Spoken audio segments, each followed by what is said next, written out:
Hey guys, this is Josh from Midnight Auto Repair. This week I'm bringing you in on a tale of two small blocks. Because most of us guys, we're doing a project, we don't have the money to open up the Summit catalog and get that nice ZZ350 or, bigger flavor if you got the wallet to do it, or an LSX or something like that. Most of us guys are pulling them out of old, cargo vans, stuff like that. Anything we can get our hands on for a reasonable cost. I've got two small blocks here that I've got a $0 investment in as far as picking up the engines themselves. So what we got here is we have a late 80s 305 out of a 24-foot Bayliner. So yes, this is a marine grade block, marine grade heads, marine grade cam, all that stuff. Deadlocked solid. Doesn't turn over. Have a little bit of experience on this motor before the old shop burned down. This is a job we did there, and I got to keep the old 305. Now, if you look at this thing, you can see it's real low hours, real clean, just, perfect example of what a low hours motor looks like. Unfortunately, the story with the boat was it was overheated and the motor shut off. Has not run since. Now, I don't know how long it had sat after it had stopped running, but honestly, this one potentially could be better than this one that turns over. I'm going to bring you around this one because this is the one that we picked up off the barn floor that had sat there for 27 years, and we have no idea of mileage. We have no idea of how the car ran. Nothing. We just know that as we start tearing into it, it's pretty rough. I actually pulled this valve cover just so I could get the casting numbers, and I sprayed it down with some gum cutter just to clean it up, but you see how disgusting this is. And then if we come around to the other side here, we are going to see what a severe lack of maintenance will get you. This thing's pretty rough and pretty sludgy. And what I want to do is I want to bring you with me, and we're going to determine which engine is going to be our candidate for a final install. Put together, make right, install. Now, I'm going to start with the locked up one because I want to figure that one out quickly, whether we can bring it back to life, get it spinning again, and see if it's worth our time. If not, we're going to put the other one up on the stand. We're going to get it knocked apart, and then we are going to see how the rotating assembly looks. Does it have a giant ring ridge? Is it just worn out? And if it's not, we can use the heads, intake, and cam out of the boat motor in that motor. So stay with me, guys, and we'll find out.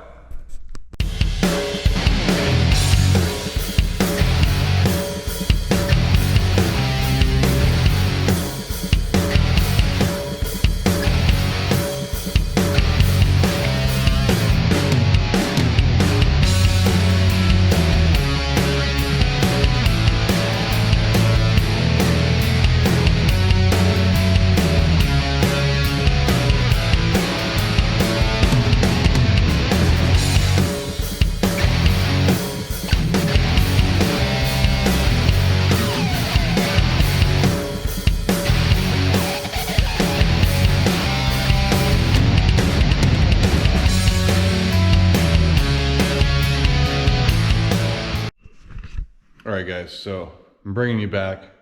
I have unboated this thing a bit. Got rid of the long studs for the marine manifolds. Got rid of the marine grade motor mounts. The fuel filter housing. Just essentially trying to get this back to what is a small block Chevy? Because that's all she is. It did come out of, like I said, a 24-foot Bayliner Sierra. It was like Sunbridge or something like that.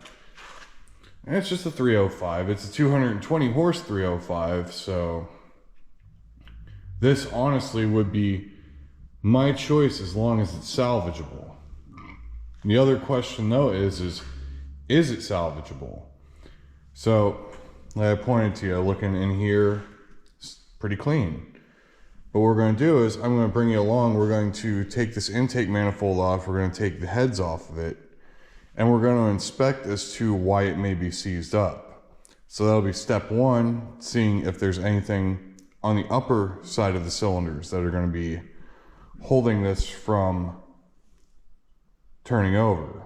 Because I remember at one point we gave it a valiant effort and it did not want to turn. So I'm going to get all this undone up top here, and then if there's no obvious signs up here, then we're going to flip her around, pull the pan, and if we have to, start disconnecting cylinders till we find which one's hung up, and then more than likely a large hammer, a block of wood, and commence a whaling until it goes one way or another or shatters. So hey, that can be fun, you know.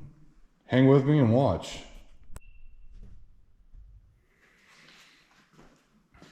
All right, so what makes this OMC 305 special compared to the other one that's sitting next to it? Because like I said, this is a tale of two small blocks. So this one here, besides having 4-barrel intake on it, also has 58cc combustion chambers for the heads. It has a 1.84 inch intake valve, and it has a 1.50 exhaust valve. So it actually has a bigger head than the other one as far as valves with a smaller combustion chamber. A little more flow there and a little more compression. And that's cool. That's what we're looking for. That's the name of the game. Now, the other thing with this is that it has a marine cam in it, which I've been trying to do my research, and what I've come up with is that it is kind of similar to like a truck or an RV cam, where it's a lot of low end torque, which in that little S10 will be a little rocket ship.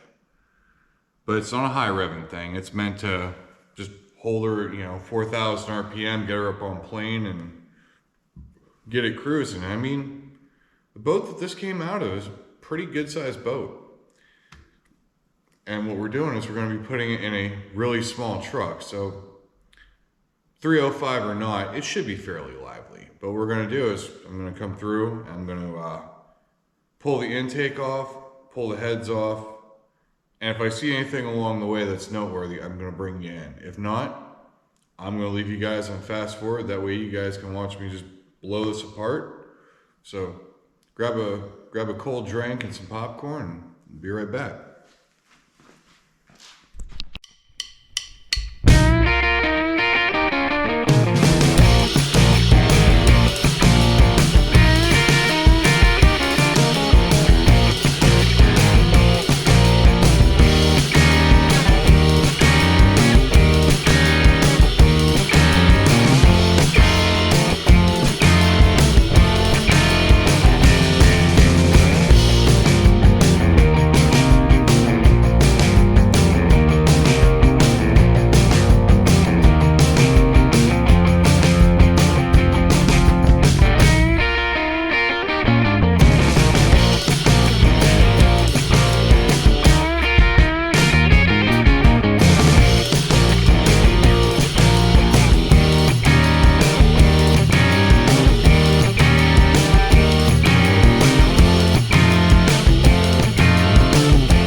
Alright guys, so we have the upper intake off and the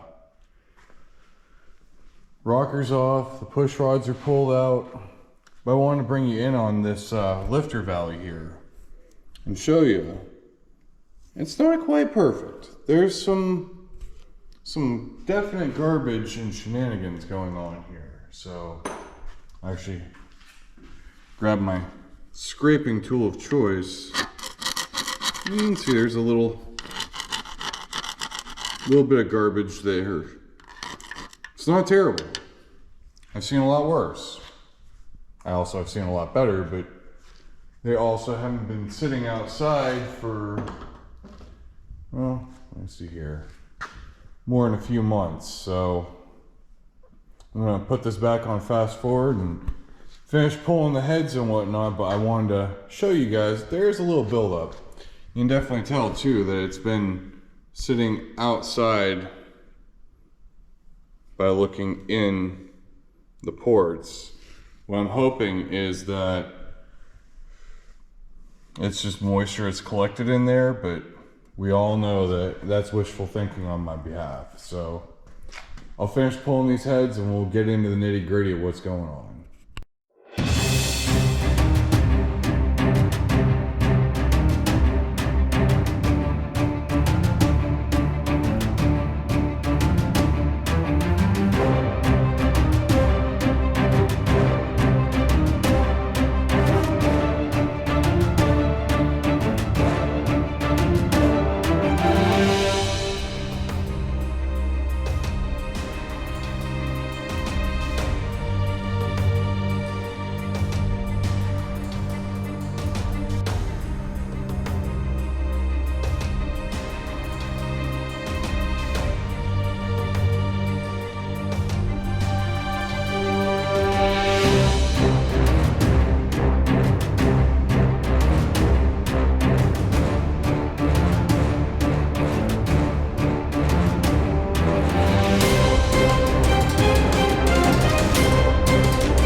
Alright guys, so I want to bring you back now that I got the heads off of it.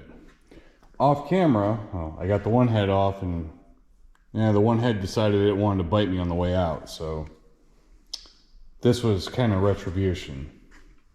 So I went through, got the heads off, and it was kind of crusty in there. It wasn't actually as bad as I was expecting. I was expecting one of the cylinder bores to just be completely locked up. And it really wasn't. It's not in bad shape. Also, my secret weapon, Freon. For those times you want it to just work. And it did. I mean, it really has cleaned up nicely. I can actually get it now to spin, which is something that me and another guy had actually sat there. I had sat on the crank pulley, he had sat on a pry bar on the flywheel. It wouldn't turn over, and now it turns over. It's still a little crunchy as it turns over, but at least it's doing it. The other thing that impresses me is that for as bad as this was, there's not really much of a ring ridge at all. So it doesn't look like it's in bad shape. This might actually become our candidate. But I wanted to walk you through and kind of show you some of the things I got accomplished off camera. Well, cussing and swearing, because I had to get my frustration out. I also used this guy here, dead blow hammer, and just tenderized them a little bit. And you can hear them when they go from like a solid thud when you hit them to almost a hollow sound. When you hit that hollow sound, they feel like they're loosened up. I took 3 bolts and a pry bar and put them in the damper and just cranked it, and it just popped loose. So I wanted to show you that real quick. Alright guys, so for the end of day 1, and by day I mean night, but for the end of night 1, we now have a good short block. Rotating assembly now rotates again, which is something that was way better than about 3 hours ago. So this one, I noticed the thing with the boat is there are oil pressure lines that will go into this one and this one here, or at least like a galley tube of some sort. What I'm going to do is I'm going to put plugs in there because I'm just going to be using the automotive oil pressure sending port on the top there by the distributor. But I got this thing cleaned up. It's actually a really nice block. I'm going to pull the front timing cover and everything just to double check. The other thing I found weird about this one though is that where the fill tube goes, it had a plug in that port, which I feel bad that I'm going to disappoint you guys, but this motor here is roached. It's full of sludge. It's probably got a ton of miles on it. So effectively what it's going to do is it's going to graciously donate flywheel, miscellaneous accessories, pulleys. I will pull it apart though and let you guys actually see how smoked it is. So that will be tomorrow or Sunday's project. But I will pull that apart and let you guys see kind of what's going on with it, because it's, like I said, you get in here, she's very rough. This thing, it may have ran when it was pulled out of the car, but I can't guarantee this thing ran well. If it did run, it literally had to have just barely wheezed its way along, consuming quarts of oil along its way. Because this thing, with the heads that are on it, just itty bitty valves, 60cc chambers, it's not worth putting the effort into. But like I said, tomorrow I will pull it apart just so all you guys can see what's going on. So for the moment, this is night one. I will bring you guys back on night two for tearing apart the nasty, greasy, smoggy 305. And then at the end of it all, we're going to put one of these together, which is going to be the good one. And we're going to have a sweet running motor. So catch you guys later on. All right, guys. So this is day 2. Yeah, second day. It's now Sunday, whatever that day is. Anyhow, I'm back on the tale of two engines. So first part of the video you saw us take the boat 305, get it functioning, rotating, and start cleaning it up. And well, I mean, this thing actually cleaned up pretty darn good, guys. And I even threw a new timing set at it because, hey, when in Rome, or should I say at least when you're in the neighborhood. But yeah, I mean, this thing cleaned up real nice. Real nice. So that is going to be the short block that we are going to go with. So today's mission is going to be tearing the barn floor 305 apart. And at this point, mostly I'm doing this because there are a few parts I do need off of it, yes. But mostly it's one of those things where I want you guys to be able to pick up a motor and have a general understanding of maybe how many miles are on it, what condition it's in, you know, to know whether it's worthwhile. Because we're in a situation here where I have no investment in either of these motors short of some freshening up parts. But just because it's free doesn't mean that it's re-gasket it and throw it back in. It's sometimes there's a reason that they stop driving the car or taking care of the vehicle. Like this, guys, is pretty rough. And I don't know whether that they were a old school Quaker State Oil engine's going to sludge up kind of fan, or if this is just absolute neglect. My assumption is it's probably the latter. It's probably just, well, you guys remember what this thing looked like when we power washed it. There's as much grease on the outside of it as there is in it. And probably what it is just, they'd probably spin a new filter on every 8 or 10,000 miles and just keep dumping quarts of oil into it to keep it alive. So this is one of those motors that you don't start with unless you end up, your intention is to take it 20 or 30 over, you know, and just build it. And all you care about is just a rotating assembly. Because these heads are super smog era heads, and they are 60 cc chamber, and if I remember right, it's like an 1.5 inch exhaust, and it's like a 1.65 intake valve. It's just a bathtub of a chamber with microscopic, puny little valves to open and close and let everything go. So those heads are no love lost as far as I'm concerned. But we are going to pull the upper intake. I'm going to pull the harmonic balancer off of this one because I want you guys to kind of find quick signs that this motor, roughly how many miles are on it and how well it was taken care of. And then after that, we are going to pull the heads and we're going to check for ring ridge. We're going to go through this just like we're assuming that it's going to be an engine that's going to be fixed or built.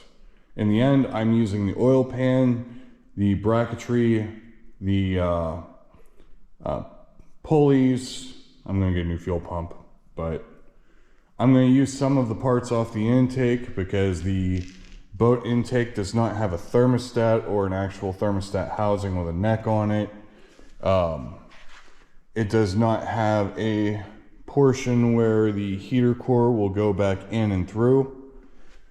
So for the most part, this is a parts engine at this point, but I am going to tear it apart and I am going to show you guys kind of why you look at these things over before you just commence bolting it back together and throwing it in. Or even worse yet, if you bought one on like Facebook Marketplace and somebody did the old Craigslist rebuild to it and you have no idea of what's inside of that thing. If it looks good and shiny and blingy on the outside, there are a lot of guys out there that would assume that it's good inside, and in all reality, it could look very well like this and you'd never know. At least not until you start running it and valve covers started leaking and it started showing signs, but by then it's too late. You put it in, or you paid someone to put it in, and even worse, you're out all that money because now you're going to have to overhaul it. So I am going to get this thing. Well, it took me about all of 2 minutes to have something to bring you guys back in on. So I pulled the thermostat housing off of this just to see. Look at that. Like, there's a thermostat in there somewhere, but just all the dirt and garbage that is laying on top of this thing that we are going to pull and just see if there's any of that underneath. But I wanted you guys to see. Oh yeah, that is just nasty. Like I said, guys, there's a reason that we pull apart and inspect and diagnose. So now I'll put you guys on fast forward because I'm probably going to find a few more things, but I'll kind of graze over them as I come to them.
Alright guys, so I got the upper intake off. I wanted to yet again stop and take a minute to show you. This thing is pretty hashed. I'm guessing oil changes were probably very few and far between in this particular motor's life. I know engines are gasoline, motors are electric, but forgive me, I'm going to interchange them both at this point. This thing, it's not just a top end issue. Actually, I set the intake down on its clean side, that way I didn't have to get this much dirt and grease on the floor unduly. Yeah, I wanted to take a moment there and just kind of run you through that. Next, we're going to pull the dampener and harmonic balancer, and we're going to check the the timing chain just to see how much play is on that, and that'll kind of give us another idea of how many miles are on this thing.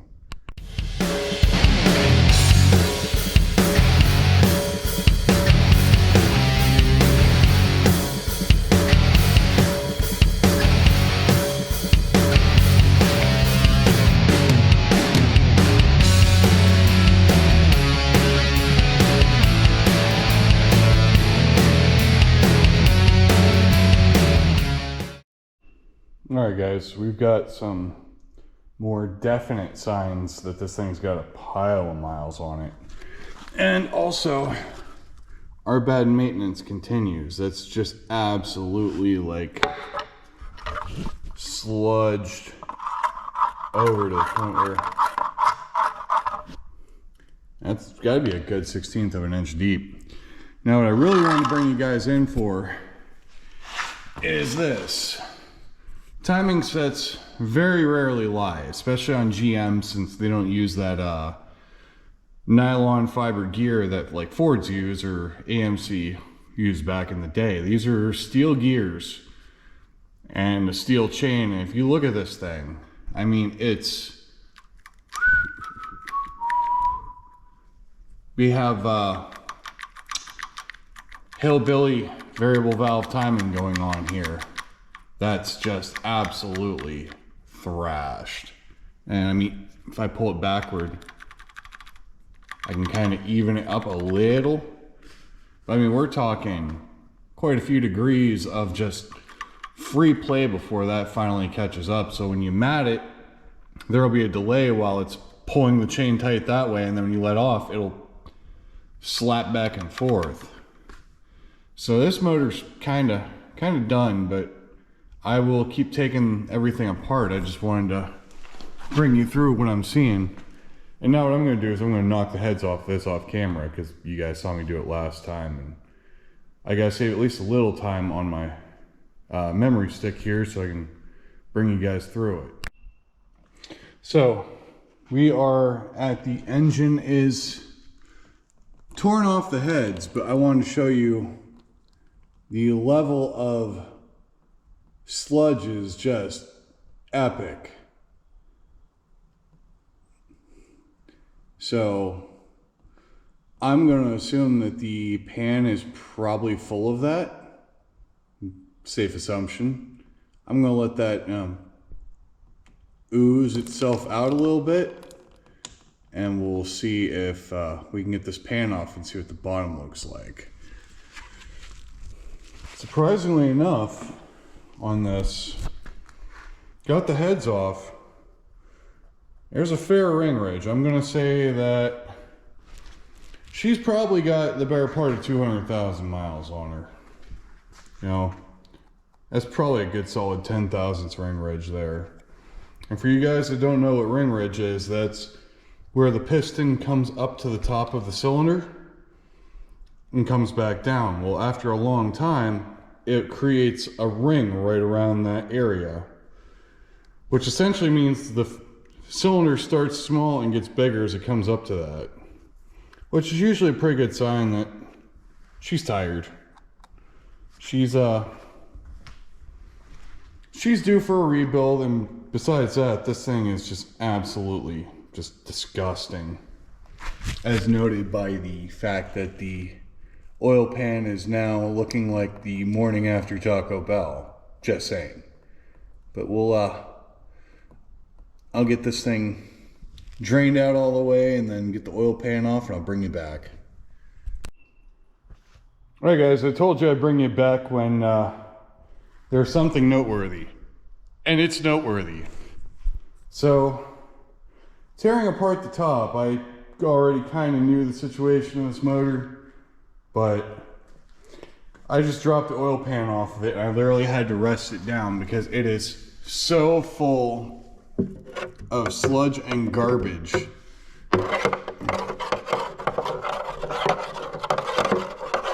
This has to be one of the worst I've ever seen. This is the top of the oil pump. Should I say oil pickup? But yeah, you're getting where I'm going with this. Just, wow. The level of neglect is impressive. So I'm gonna dump that out and I'm gonna finish up with this one and then I'll come back to you. All right, guys, so wrapping up for the evening here.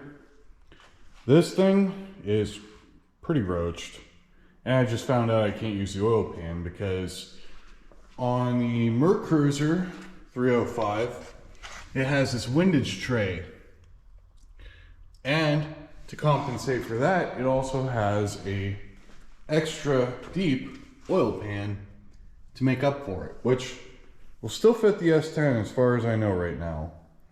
The other thing I wanted to bring you on was the difference of the heads. So this is the 187 casting number head with the 1.84 intake valve and 1.5 inch exhaust valve. And then we have this guy here, which is the 384 head, something like that. Either way, 1.5 inch exhaust, 1.64 intake valve. So this is a much smaller valve in this head. Not to mention, this one actually has a notch where the plug would come through, which eats up some of the space. These are both swirl port heads. This is like a TBI style head, even though it was carbureted. And this is just a giant bathtub that's open. So low compression, just no flow. These are probably gonna get Facebook Marketplace for like 20 bucks just so somebody can practice porting or something like that on something that if they screw up, there's no penalty. These, on the other hand, are going to get cleaned up a little more and then they're going to go back on that 305. But till then, this is Josh from Midnight Auto saying like, share, and subscribe. I hope that you've enjoyed the tale of two 305s, tale of two motors. So, if anything, hopefully this reminds you, maintenance is key. Really, genuinely, oil changes go a long way in helping an engine survive quite a long time. But, guys, like, comment, please. I want to hear what you guys think about all this. So, this is Josh from Midnight Auto saying, have a good day, guys.